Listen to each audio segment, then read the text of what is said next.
whether you're talking about early jazz, swing, bebop, rhythm and blues, funk or soul or rock or hip hop today, all these styles end up becoming the most popular music all around the world.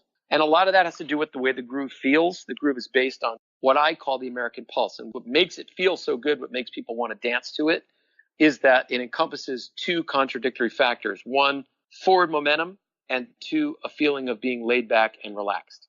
If we can develop that sense, then we will achieve what most people would call pocket. Pocket in the pocket. The pocket, the pocket, pocket. In the pocket, the pocket. Oh, yeah. The pocket. Known as in the pocket. What is going on, all my pocket people, fellow drummers? How's it going? Happy New Year. Well, I'm recording this right after the New Year. It's well beyond the New Year. So I hope your gigs are doing well. At the time of me recording this, it is January 4th. And I'm getting ready for a tonsil surgery. Oh, yes, indeed. That's going to be fun. So I'm trying to get a lot of these recorded and in the can so I can release them as my surgery finishes up. Anyway, enough about me. How are you? How are your gigs going? Are you living? Good. Speaking of living, I have a person on today who is living. And his name is Daniel Glass. I know Daniel because, well, number one, he's an awesome drummer. It's probably when I first discovered Daniel Glass through his Century project. He's like an historian of drums. And if you wanted to ever do a deep dive into the history of drumming, check out the Century project with Daniel Glass. It is phenomenal. So that's my first window into Daniel Glass. My second window into Daniel Glass, I met him through Nick Ruffini. I edit the Drummer's Resource. I also edit the Daniel Glass Show. And we've been working together for a while now. I don't know, a year and some change, maybe 2 years, a long time.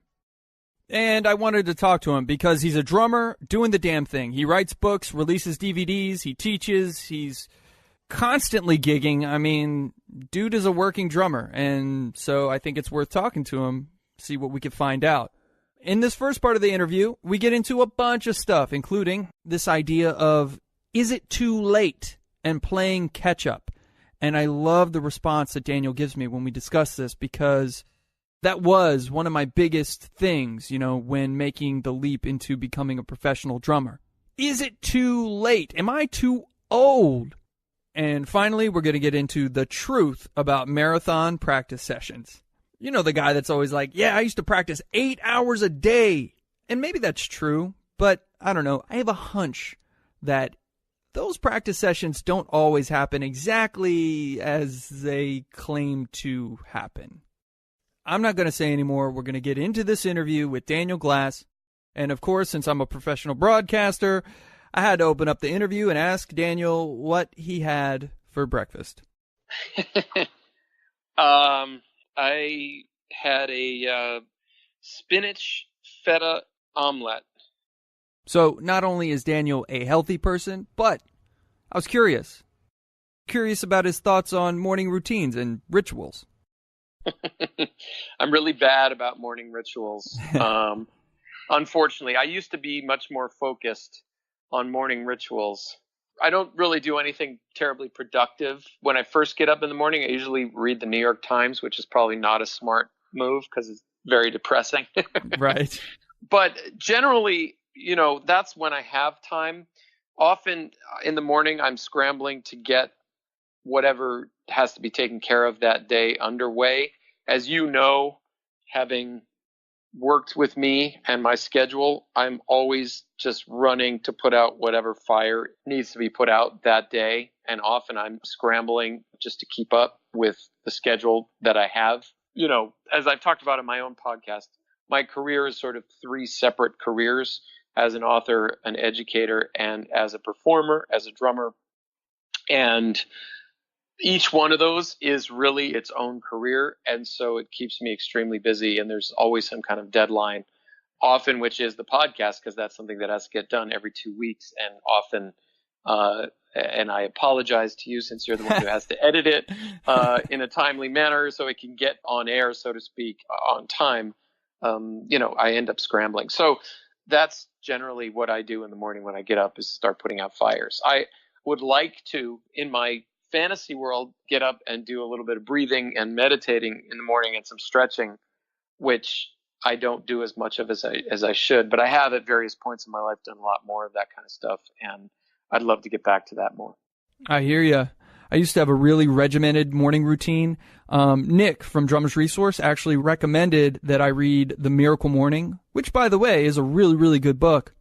It gets you thinking about what are the best things for me to be doing to start my day off so that I could have like a successful rest of the day. So I would do like 10 minutes of yoga, 10 minutes of reading, 10 minutes of journaling, 10 minutes of this, 10 minutes of that. And I just found that it was kind of a bit much. So I've since simplified that. I do a little bit of stretching. I brush my teeth, take the dog for a walk. And then after that, it's just like I hit the ground running and go. For me, the problem is the fact that the first thing we do when we wake up in the morning is reach for our phone. And I think that immediately sets in motion being busy with, checking my various social media accounts, reading the headlines that come in, answering emails. Immediately, we're put into this ADD mode where it becomes difficult to focus and concentrate on sort of long form types of creativity or things that require concentration, at least for my own part. And I feel that that is not necessarily a good thing. I think in order for us to focus on developing creativity or practicing or things like that, we have to unplug and we have to go do that. I should also mention that when I have a big performance project coming up, the very first thing I do when I get up in the morning is practice, because living in New York City, I only have access to my practice from 6 a.m. till 9 a.m. I have that 7 days a week, and sometimes the person after me doesn't come, so I can stay longer. But I like that because it forces me, A, to get up early, B, to get right to practicing because time's ticking. And I enjoy going far away to a practice space that I'm paying money for. It really lights a fire under my ass to make good use of that time. But then once whatever I'm preparing for is over, like earlier this year, I did a huge Buddy Rich tribute thing in Budapest, Hungary. And I had to learn 16 tunes that I was playing with the top big band in all of Hungary in a major concert in which I was the featured artist. So I spent 5 weeks getting ready for that. So things like that come up where it's a large scale preparation, but then that just adds additional pressure. But I do like that concept of getting up early and hitting the practice room first thing. It puts me in a really good space to tackle the rest of the day. And then I'm done by 9 or 10 in the morning, and I still have the rest of the day to do whatever else I have going on. Right on. And I think that's a good pivot point to talk about the topic of practice. So when I practice, I have a bunch of stuff that I'm usually working on out of specific books, exercises towards, gaining independence or whatever it is. But when I have a big performance coming up, I kind of put that stuff away and just focus on the gig at hand. For example, I have this community theater thing that I'm doing called Always Patsy Cline. I kind of say this half jokingly. It's no Buddy Rich tribute in Budapest, but how does practicing for a big show for you work? Well, first of all, I don't think that there's any reason to treat a community theater performance any differently than you would treat a Buddy Rich tribute in Budapest. I mean, obviously, one is more high profile and there's a lot more pressure, I suppose, because you're emulating Buddy Rich and you're not playing a part in a pit orchestra. But it doesn't mean that you shouldn't treat that gig any less lightly, and certainly it doesn't sound like you are doing that. It sounds like you're taking it really seriously. So the answer to your question, I suppose, is these days for me, I have very little time to simply practice. And when I do practice, often I'm working on a pad and working on my hands, because in my apartment in New York City, I'm not at a place where I could set up a full drum kit or even have a drum kit set up all the time. So when I want to practice on a drum kit, I have to go between 6 and 9 in the morning to my practice space. And that requires extra special effort. So I want to maximize that advantage. But generally, when I practice, these days I'm practicing towards a particular end. Now, that said, I have a whole podcast, and this is probably one of my most popular podcasts. I talk about a concept called deliberate practice. So when I practice for a particular event coming up, or a particular show, or a particular song, or a particular recording, or whatever I'm practicing toward, I don't simply just practice that material. I use that material as the basis to try to understand where my weaknesses are. So as I'm practicing, say, a particular song or a particular groove, I don't just practice that groove over and over again. I figure out what's going on. And if I don't feel like the groove is really happening, I break it down and grab the parts that are troublesome to me, that are throwing me off, or that are making it not come together. Because in reality, a groove is a tremendously complicated, sophisticated thing where you're having your limbs in a delicate choreography, and you can break those movements down and determine which are the ones that aren't working, whether it's maybe two limbs that aren't working together, or one limb that's playing its part without being really relaxed. So then what I try to do is design a particular exercise to work on that one element that is within the whole that is not working. And so it's sort of the idea of, if you're having a problem with the engine, well, just running the engine over and over again isn't going to fix the problem. You got to take the engine apart, find the particular part that's not working in the particular system within the engine, fix that, and plug it back in. And I generally find that that's a much more smart way and faster way to learn what it is that you're trying to learn. So when I go, say, to practice for the Buddy Rich thing, and I spend 5 weeks working on that, I emerge hopefully as a far, far better player, with better time, better hands, better coordination, better dynamics, because I used that material as the template to fix myself as a drummer. That makes total sense. The idea is continually to use everything that we do, and this is how I operate as a teacher as well. The goal is to help my students be able to diagnose themselves better by going through this process over and over again with our exercises, where we continue to dial things in even after the student has, quote unquote, learned them or can do them. That's really only step one. The remaining steps are continuing to dig deep until we master these bits and pieces. I always use the analogy that if you have a Ford and you have a Ferrari, say a 2018 Ferrari and a 1992 Ford, they can both do 60 miles an hour going down the road. But the issue is with the Ford, it's making it, but it's going to start suffering soon. And it's going to start going beyond its capacity. A Ferrari is just getting into second gear, say at 60 miles an hour. So the idea is many drummers can do the same thing, but at what level are you doing it? At what level is your performance? We could spend a whole hour talking about this, but I talk a lot about it in my podcast about deliberate practice. So that's sort of my philosophy of practicing, which of course gets into how I teach stuff too. You do talk a lot about deliberate practice on your podcast, and I love the analogy of the Ford versus the Ferrari. In fact, I used it on one of my students just the other day. To just translate that to drummers, all of us are capable of playing, the same basic beats, and all of us are capable of learning these things. But why do certain drummers get hired to play those beats? Right. And why are there so few of those drummers, and what is it that they're doing? And it's because they've developed their ability to do that to an extremely high level. And I talk about it in terms of consistency plus clarity equals articulation. And articulation means that when you go to say something as a drummer, it is perfectly articulated, meaning that the person listening to you or feeling what you're trying to lay out, responding to you, whether they're a dancer or a headbanger or a listener, they most clearly understand what you're trying to say. In the same way that a great actor can deliver a line, anybody could speak that line, but a great actor delivers that line so deeply that they move you emotionally to where they want to take you through those lines. And that's what makes a great actor. So in a way, we're sort of doing the same thing. It's our ability to articulate, our ability to get up on stage and be great actors to perform our role. whether the role is being Charlie Watts or being a free jazz drummer or being Mike Portnoy or whoever. I mean, it's that ability to translate the language of drumming. Another great analogy, and I'm going to have to add that one to my list. So switching gears just a little bit, what was it like growing up Daniel Glass? Was drums always your destiny? Did you always know, and were your parents supportive with your drumming?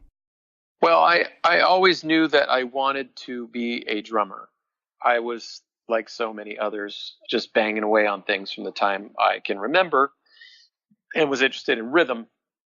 So my parents were supportive in the sense that they started me on lessons at a pretty young age. And that said, I wasn't like many others. Although I was interested, I wasn't terribly disciplined, and I didn't take it terribly seriously. So I was definitely not one of these people who, from the time they're 5 years old goes, this is what I want to do for a living. And I think that in a way is comforting because, or maybe comforting to some of your listeners, because a lot of people enjoy it, but they certainly don't think about it as something they would want to try to make as a living. And I personally, again, like many people, thought there's no way you can make a living as a drummer. How does someone do this? So my father is a psychologist, and I thought that that's what I was going to do. After high school, I got a bachelor's degree in psychology. But the thing was, I had always played. I started lessons at 7 on snare drum and timpani. I played in every band starting when I was in 3rd grade. My elementary school got its first band together. I just kept doing that. It was just an activity that I did. I never really practiced very much. I wasn't very good. I mean, I had a natural proclivity for rhythm and I enjoyed it. It wasn't really until I got done with college, believe it or not. And, you talk about feeling like you're late getting started in the game. I felt exactly the same way. I was 22. After going through 4 years of getting a bachelor's degree, I felt very uninspired about what I was studying. And I felt, honestly, that I wasn't interested in going through like 6 more years or 7 more years of higher education, getting a graduate degree and everything to become a psychologist. I felt like it wasn't speaking to me. I was not passionate about it. And after I got done with college, I went to a small liberal arts college in the Boston area called Brandeis University. And through a buddy there, I started going out because I was also in college. I was in rock bands. I didn't take any lessons, but Right. I'd been in a rock band since high school. And I played in this band that did this is, in the mid 80s. And we were playing entire Pink Floyd albums. The band was called The Aesthetic Pig. And it was a band for fun, but we took it very seriously. We ended up drawing hundreds of people at school events and kind of put on these grandiose Pink Floyd style shows. And then I also got involved with a Led Zeppelin project. And, I loved it. I mean, I loved it. But again, I never really thought I would be doing this for a living. But when I graduated, a friend of mine, I also began getting into jazz in this period and going to seeing more jazz concerts. I was in Boston. There's a lot of amazing music all around. And I started going to see a drummer named Bob Gulati, who is not that well known outside Boston, but he's been on Drummers Resource, actually. I remember putting that one together.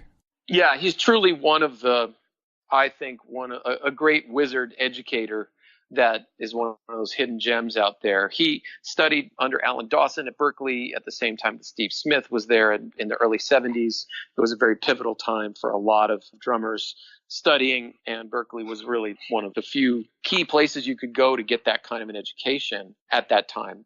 So within 5 months, I stayed in Boston the summer after I graduated. I spent a year traveling after that just to kind of take a gap year, I guess.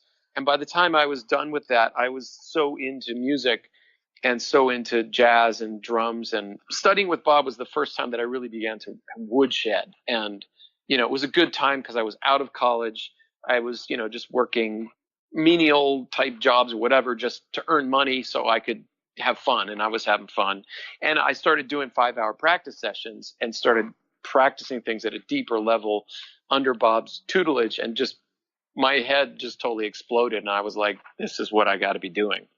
And from that, like I said, I spent a year traveling. I went and lived in Israel for a year and traveled. I was in Turkey for a month and Egypt and traveled around the Middle East. And, when I came back to the U.S., I pretty much made up my mind. But then I had no money, so I went back home to Hawaii, where I'm from, lived with my parents for a year, worked 80 hours a week at TGI Fridays, woodshedded every day, started playing gigs, started teaching, and got into Dave Weckl and Vinnie Colaiuta and, all of that stuff. Yeah. This was 1990. Dave Weckl was just exploding on the scene. And of course, that opened up vast new realms. And from there, I went to LA, and that's sort of where the story of the rest of it begins. When I moved to LA, I did not move to LA till I was 24 years old. And I have always felt, and still feel to this day, I'm now 53, that I'm playing catch up. That the guys out there that decided at 16 that this is what they wanted to do, and they were practicing 5 hours a day at 16, I'm still catching up to them. Oh my God. That's exactly how I feel, Daniel. Yeah. It's like you're in my brain. I feel like I'm playing catch up. Not to mention, you mentioned 5-hour practice sessions. I've tried it, Daniel. I don't know the closest I can do a half hour on, and then I have to go do something else, and then I can do a half an hour on. And if I structure my practice that way, I can get a good amount of time. But like a straight 5-hour practice session, I can't do it. Well, I should say that when I practice for 5 hours, and these days what prompts me to practice for 5 hours is Buddy Rich. Right. You got to play these tunes, and you got to do a great job, and you're playing with this great big band, and there's going to be 1,000 people expecting you to be great, and it's going to be filmed and all that. But the way that I structure those long sessions is I'll do about an hour straight, and then I'll start to take more breaks. And it's important to take breaks, I think, for me to keep my mental sense going. So I'll then practice, say, for 15, 20 minutes, take 5 or 10. I stretch a lot. I've gone through a lot of physical issues in the last 5 or 6 years that we could talk about a little bit. It's really important that when you're driving yourself this hard, this many days in a row, especially the older you get, the more, you got to constantly combat that. And stretching really is the key. So I'll take breaks and stretch. I'll take breaks and check my email. I'll take breaks and drink water. And I take a lot of breaks. And also, caffeine helps me stay focused. So if I'm practicing early in the morning, I'll drink some caffeine, and then I can get into it, This is why I love Daniel Glass. He's talking about my 2 favorite things. Number 1, caffeine. And number 2, health. And I love talking about health because, well, if you don't have your health, what do you got, right? So in this next part of the interview, we're going to talk about health as it pertains to drumming. We're going to get into dealing with injuries. And more importantly, this idea of never taking no for an answer. How that idea can help you overcome any injury that you have. And just a little caveat, Daniel and I are both not doctors here, but I think the info is good. If you do have a drum-related injury, do see a doctor about it. Let's talk about health. For 3 years now, I've started this journey in professional drumming, and I'm now starting to notice things like wrist pain in my left hand, which makes sense because my weaker hand, it hasn't been getting the proper attention compared to my right hand, which is like a well-oiled machine. And now that I'm playing a lot more, it's given me a lot to think about in terms of my technique with my left hand. What are your thoughts when it comes to aches and pains and overall health when it comes to drumming? Well, it's a huge, huge issue to discuss. I mean, because if you think about it, what we do as drummers is, we are athletes. And I know that's said all the time, and everybody goes, yeah. And you're using your body in abnormal ways with tons and tons of repetition. We're physically striking things very hard. We're holding ourselves in an upright position and using all 4 of our limbs simultaneously, which is unnatural. I always laugh when people say the drummer, oh man, you have to sit down the whole gig. What are you complaining about? It's like we're actually holding ourselves up properly through our core and staying balanced and our weight properly distributed so that we can properly play without hurting ourselves is a very challenging thing to do that, again, is not taught. Every drummer should have a lesson in how to sit and how to develop their pelvis and how to place the drums and how to set up the drums and how their body should be positioned. These are all things that I talk about with my students from day one. And I talk about this. I have a couple podcasts about form and about grip. But I talk about these issues of like, why start on a pad? Because just learning how to position your body naturally and easily in front of the drum set, in front of a drum, a flat surface in front of you, must be step number one before you add a bunch of stuff that you have to move to get to. So technique, obviously, is a huge thing here. And when I was young and I just got out of music school, I suffered a lot. I had a lot of injuries in music school because I went from practicing 8 hours a week to like 8 hours a day. And I didn't ever look at my technique. And I had terrible technique because I really, in the years of study, I only really studied the drums from the time I was 7 up until about the 9th grade. And then I played all through college, or all through high school, all through college. Didn't really take lessons. I just played, which was fine. But part of why I went back to lessons after college is because I felt like I was in a rut, and both physically and in terms of what I was listening to, what I was playing, I just was stuck in the same thing over and over again.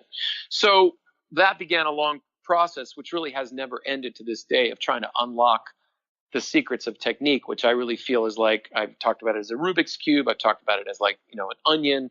The more you peel back the layers, the more you find that you could be doing to make yourself more ninja-like, I guess, and again, it's sort of that to me is what technique is all about. Technique is about us getting out of the way of ourselves.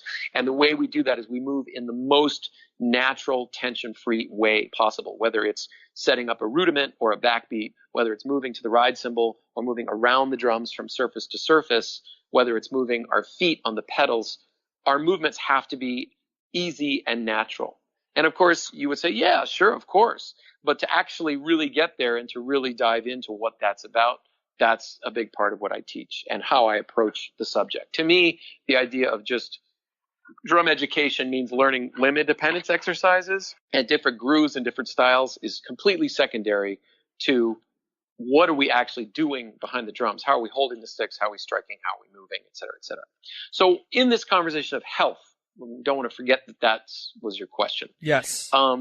It's technique, and us learning how to get out of the way is a huge part of the process. So that's a big reason that one should work on one's technique, not only to get better, but also to play better, play easier. Another great analogy is the athlete. When the athlete gets older, the ones that have longer careers are the ones who learn not how to continue to muscle through, which you could do when you're younger, but they're the ones who become more savvy. So a Kobe Bryant, who later in his career is still racking up huge numbers, still the leading star of the team, is because he's learned how to play smarter, not harder.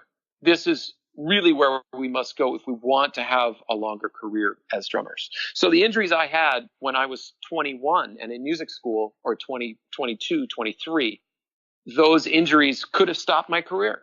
I went to doctors and they told me, well, it's just repetitive use. There's really nothing you could do, so you may as well quit. I mean, literally, I had a doctor tell me that. And to kind of go along with what you're saying, doctors really don't know anything about music, generally speaking, and technique. They can't tell me, hey, maybe you should try using full strokes or the Moeller technique, techniques that'll be more efficient rather than just muscling through.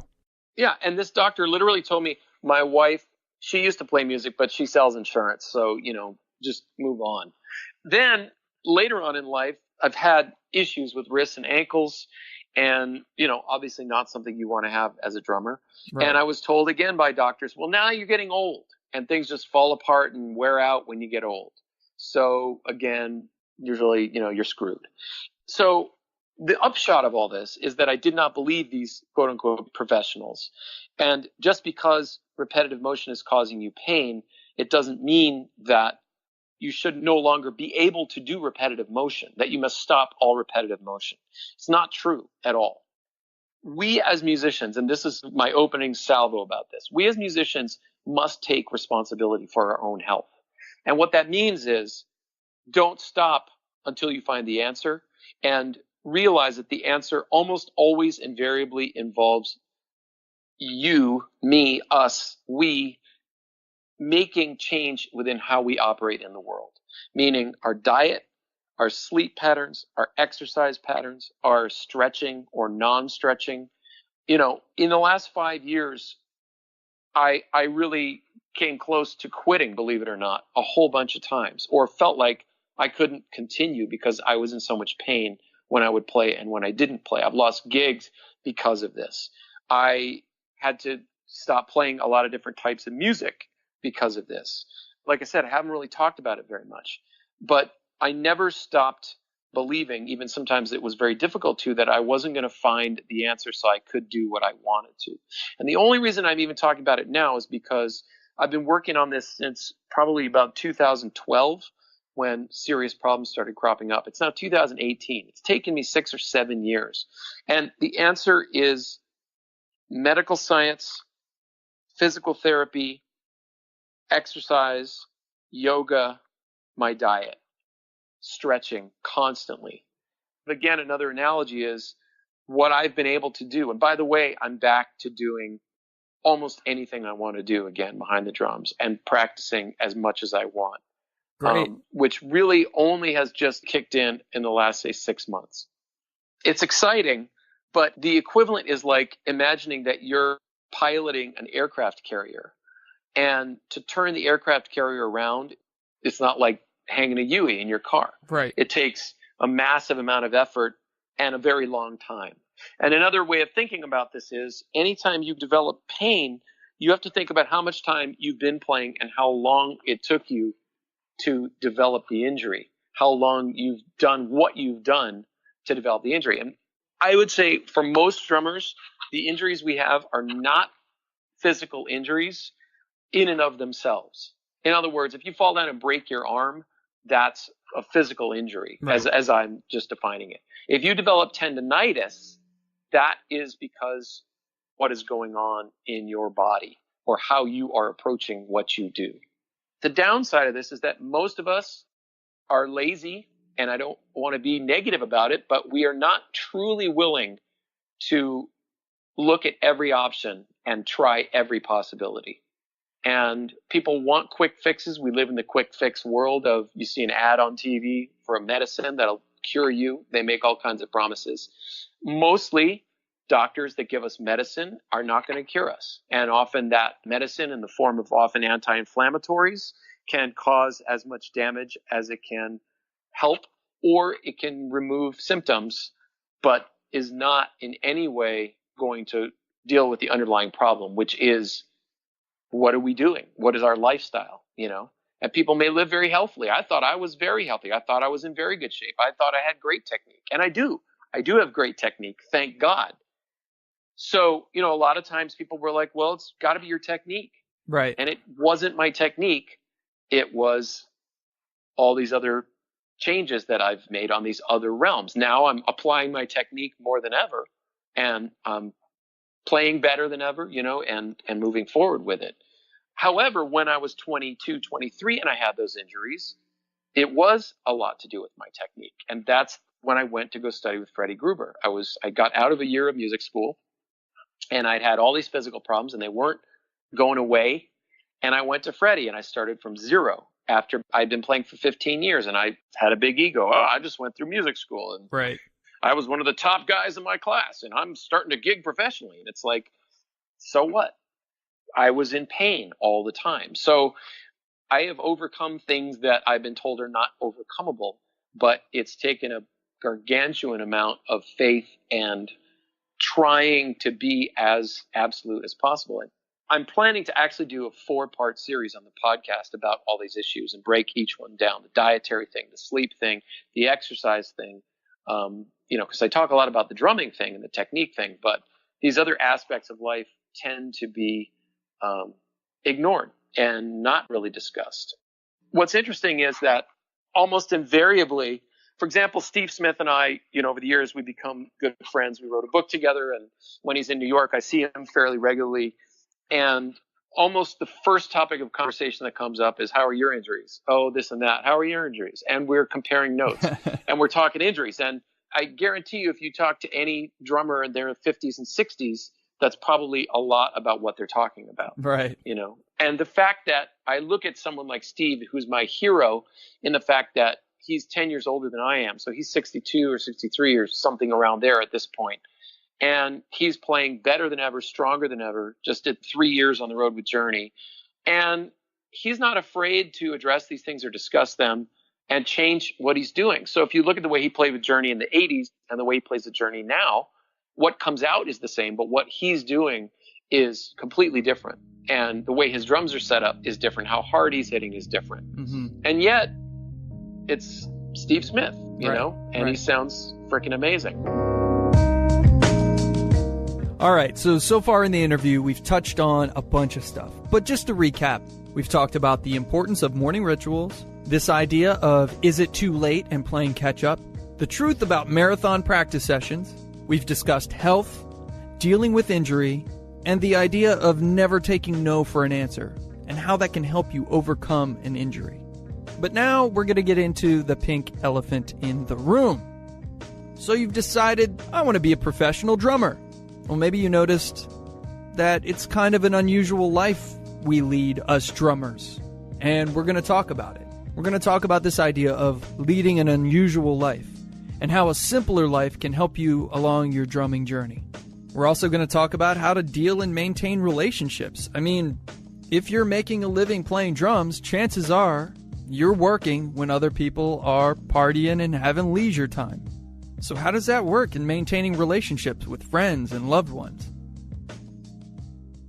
You put out a podcast about how being a professional drummer, often we have to lead unusual lives. And specifically within that episode, you mentioned the benefits of living a simple life. And for me, a guy who at 30 decided to play drums professionally, part of my game plan going in was to kind of strip out all the nonsense. I purged a lot of my stuff that I owned. I got rid of the clutter, cleaned up financially, and now live this sort of minimalist lifestyle. I like to keep it simple, and some would consider it unusual. What does it mean to live a simple life to Daniel Glass? Great point, and I think it's a very deep subject. If we are going to, like yourself or like me back when I was 23, say, okay, world, I'm going to step out and I'm going to make a living as a drummer. I'm going to go for it and I'm going to do it. Then we have to acknowledge that that is a very unusual choice, and therefore we must make unusual decisions in order for us to succeed at that choice. We must, in essence, live unusually outside the box. We can't approach the world the way everybody else does. Otherwise, it ain't going to work. So we have to assume that financially speaking, our situation is going to be unstable. And sometimes we're going to make money from music. Sometimes we're not. And so if we want the same things from life that other people want, you know, if we get married, if we have families, yet don't want to have to go get the day job to do them, or we want to support them through our music, then we have to think simplicity, which definitely means cut as much stuff out of your life as possible, things that you don't need. Look at what you spend your money on. I mean, this is financially speaking. And live as simply as possible so that there's not a lot of other stuff kind of dragging you down or that could get in the way. And life changes, you know, and things happen, and what you're doing in your life and your priorities and things. Obviously, you know, when you get married, that becomes a big part of what's going on. And that's something you have to tend to. If you have children, that's something else that comes up and something you have to tend to. If you move to New York City, certain things are there different than if you live in Maryland or if you live in Nashville. On the other hand, I know artists that, you know, have denied themselves everything for their art. So they don't have relationships. They don't do anything other than music 24/7. And as long as they're happy with that, that's fine. But make sure that you continue to be happy and that, you know, you're doing what you want to do. But yes, I always am in favor of, exactly as you said, cutting things out that are going to just add unnecessary distraction or unnecessary cost, constantly streamlining our process. And I think, again, as soon as you declare yourself an artist, you are responsible for all those things. And you have to take responsibility. We have to take responsibility for what's happening in our lives, you know. And I think artists who have good, long careers are constantly doing that. A lot of great points. And you mentioned relationships, which we could probably do a whole episode on, but Relationships are tough. It's a tough balance for, say, me and my girlfriend. Most weekend evenings, I'm working where everyone else is out having a social life. And so you're gigging and traveling a lot. It's like, how do you maintain a balance between drumming and relationships? No, I mean, that's another great idea for a podcast, actually, because, I mean, it's something that people don't really talk about very much because everyone's like, it's their personal life. So people are less willing to talk about their personal life, I suppose. But it's a huge issue for musicians, balancing a life as a musician, whether it's weddings on the weekend or long tours or working at nights. I mean, that's part of our unusual life, is that we work at times when everyone else has leisure time, because that's when people hire us, is when they have leisure time. Right. So how do you balance that with your partner and being honest with your partner, but also compromising with what it is that your partner wants, and not getting into a relationship with someone who's not aware of, being completely honest with people about it. At the same time, even as you're completely honest, it's still not going to be easy, So I always say to my musician friends and to non-musicians, when I meet my musician friends' spouses and things, I say, thank you. We are very grateful to you. Without you, we could not do what we do, and we bow down before you. And it's half joking, but it's really half true, because I think the musician marriages that last, we are living an unusual life. So when you invite your partner into that, you're asking a lot of them. At the same time, I think if someone is flexible, it opens up a lot of other concepts. For example, you can go away for your weekend on a Tuesday and Wednesday when not everyone else is traveling or things are cheaper. Or you can structure your life in ways where you can do all the same celebrating. You just don't do it when everybody else does it. Or you come up with your own ways to celebrate things. Who says that Valentine's Day, you have to do it on February 14th, do it on February 13th, do it on February 15th? Who cares? As long as you're both in agreement about it and you have the same special feeling, and, everybody gets what they want, fine. There's nothing wrong with that, right? Yeah, my girlfriend and I actually just took a trip to Niagara Falls. We went on a Monday, got back on a Thursday, did all the things that you do. Fun was had, and we were back in time for my gigs on Saturday. There you go. And probably far fewer people there as well. Yeah, so It's like my wife and I, one time we went to Gettysburg. We often go down to Gettysburg. We like it. My wife's really into the history of the Civil War. And so we've gone there about 4 or 5 times. We do different things. Sometimes we go to the battlefield, which is huge, and you could spend weeks there. There's lots of different things around there. And we actually have some friends down in that area who own a farm, which is really interesting. But one of the things that we did a few years ago is we went down to Gettysburg on Super Bowl Sunday. And it just so happened, even though it was like end of January, early February, it was like 60 degrees. So there was snow on the ground, but it was super warm, and there was nobody around at all. And we had the most amazing day at Gettysburg. We had the whole park to ourselves.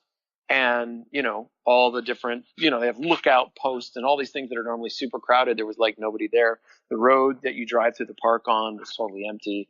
And we had an amazing time. And it was like, yeah, whatever. The Super Bowl's a game. We don't need to watch it this year. There'll be another one next year, Right on. And it was, yeah. And so everything was cheap because it was January, it was off season. So that's what I mean by an unusual life. It's an unusual move to go to Gettysburg on Super Bowl Sunday. But if everyone is open to it, you have a fantastic family trip, and who cares, I love it. Yeah. This whole, it's so funny how the calendar dictates our behavior, be it a Super Bowl or summertime when lessons drop off for summer vacation or holidays.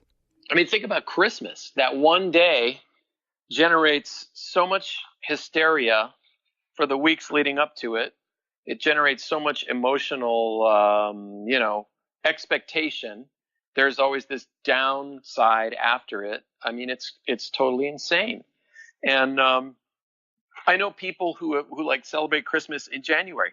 So what they do is after, that's when they have their big family get together. So maybe they do Christmas, but they wait, and then on the after Christmas sales, they do all their shopping, and then sometime in January, the whole family gets together, and they've all got bargains on everything, and it's easy traveling and all that. So yeah, I mean, Kind of makes me happy to live an unusual life. I am too, man. It's one of the great, like when I sort of decided that I was going to live outside the realm of the normal. And, you get that. You tell somebody that you're a professional drummer and they're like, sure, yeah. Right. You get that skeptical, quizzical look. And, okay, it's hard. I remember I had a girlfriend and her father was a doctor. And when I would meet him, he'd be like, so how's that little drumming thing coming along? Oh, it's God. just, a lot of people are going to look down on us for living a quote unquote unusual life. On the other hand, I'm doing what I want to do in life. As I talked about in my diversification podcast, like, why do I live this life? Because I want to be happy. I want to be fulfilled. I want challenge. I want my life to be an exciting adventure.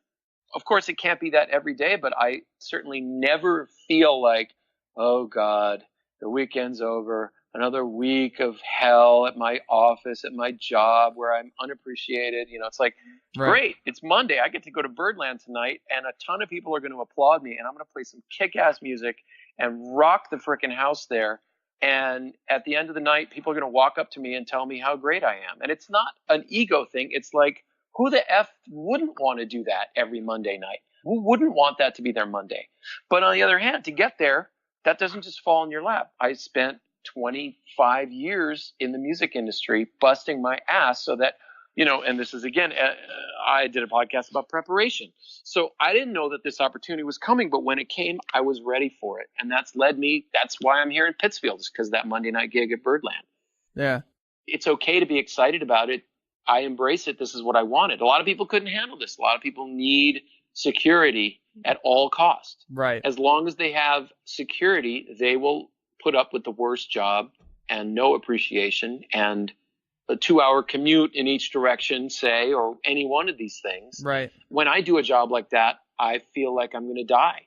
And I have no interest in doing those things just so I can be given money. I believe in myself that through my own hustle and my own means and my own smarts, street smarts, book smarts, any smarts that I come up with, self-teaching, self-education, interest in the world, that I will figure out a way to bring that money in. And again, it's taken me 27 years. And as I mentioned in my diversification podcast, I've been a professional for a long time, but I've had to sometimes go back and do other work. Thankfully, that hasn't happened since probably the late 90s or the early 2000s, but I did a few times, have to go back and do other stuff.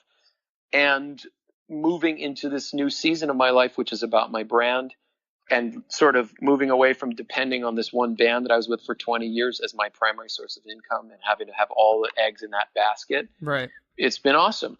I wish, dude, that social media, the way it was, existed when I was on the road with Royal Crown in 1998. I would have destroyed the world like times 50. Right. But I'm not touring with bands. I'm not on long tours anymore and doing that whole thing. And to be frank, I'm totally fine with it.